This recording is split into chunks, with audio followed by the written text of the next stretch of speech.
What if a nation, facing strict sanctions on the world's most advanced chips, found a way to not just survive, but actually accelerate its artificial intelligence ambitions?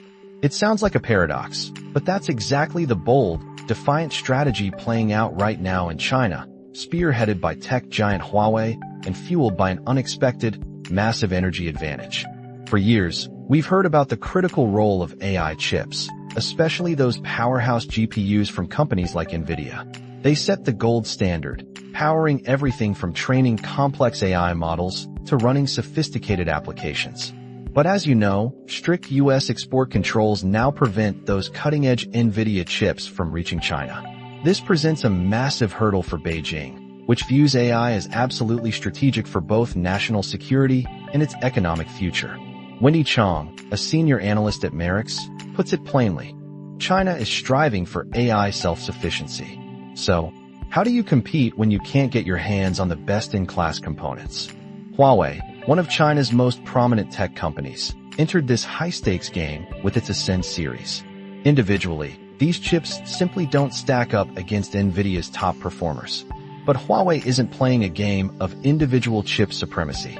Instead, they are masterfully linking hundreds of their chips into colossal, high-performance clusters. Think of it this way.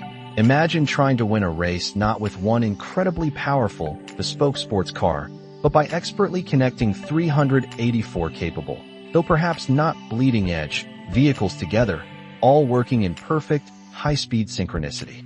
This is precisely what Huawei does with systems like CloudMatrix 384, which uses 384 Ascend 910C chips to deliver performance comparable to Nvidia's advanced GB200 NVL72 system, which uses only 72 GPUs. Huawei uses about 5 times more chips, but they get the job done. This quantity over quality strategy hinges on incredibly fast interconnections, often leveraging optical technology to rapidly shuttle data between countless chips in these massive clusters.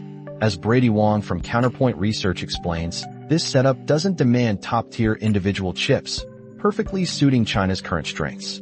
Huawei founder Ren Zhengfei himself acknowledged their single chips are a generation behind the US. He explained that they use mathematics to compensate for physical limitations, employing a non-Moore's law approach by using cluster computing to overcome single-chip shortcomings, and they are achieving very real results. But a system with 5 times the chips also consumes significantly more power. This is where China's second major advantage comes into play. Incredibly cheap and abundant energy, particularly when compared to the US. China has poured massive investments into green energy, including vast solar and wind farms, and they are rapidly expanding their nuclear power infrastructure.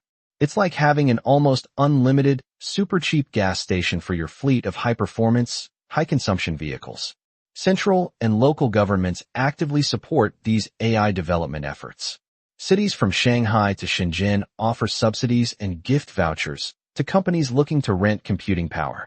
The Financial Times recently reported that provinces like Gansu, Guizhou, and Inner Mongolia are even slashing industrial electricity prices by 50% for AI data centers that use domestic chips. These regions already boasted electricity rates about 30% cheaper than China's more developed coastal areas. And with the new subsidies, power costs plummet to around 5.6 cents per kilowatt hour. This combination of diverse, cheap energy sources, including nuclear and renewables, coupled with low rent and operational costs, allows China to build and operate these massive, power-hungry clusters, even if individual chips are less efficient. Now, you might wonder, how sustainable is this more chips, more power strategy in the long run? That answer largely depends on the notoriously complex chip supply chain. Huawei's chips come from SMIC, China's largest foundry, but their manufacturing technology still lags significantly behind global leaders like TSMC. The big challenge is that SMIC cannot acquire critical tools, like the advanced EUV lithography machines from Dutch company ASML, due to export restrictions. This directly limits their ability to produce more advanced, efficient chips. Hannah Doman, a senior research analyst at CSCT, points out the significant hurdle, producing enough domestic chips to compensate for the performance gap as Nvidia and others continue to advance. While China strives to strengthen its chip-making capabilities, it still faces considerable setbacks from export controls on essential chip production tools. Yet, Huawei isn't just sitting back. Nikkei Asia reports Huawei is becoming a pivotal force in developing its own chip-making tools. They're building a massive R&D center in Shanghai, recruiting top talent from industry giants like TSMC, ASML, Applied Materials, and KLA. They're even supporting startups like C-Carrier in Shenzhen to develop these tools, hiring foreign optics and simulation experts for their research institutes in Germany.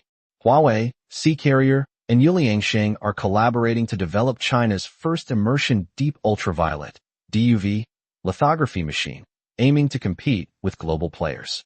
Their longer-term goal: develop advanced EUV machines and build a completely independent ecosystem, insulated from any future U.S. restrictions. So, China is building its AI future on a foundation of ingenious engineering and abundant, cheap power, even without access to the world's most advanced individual chips.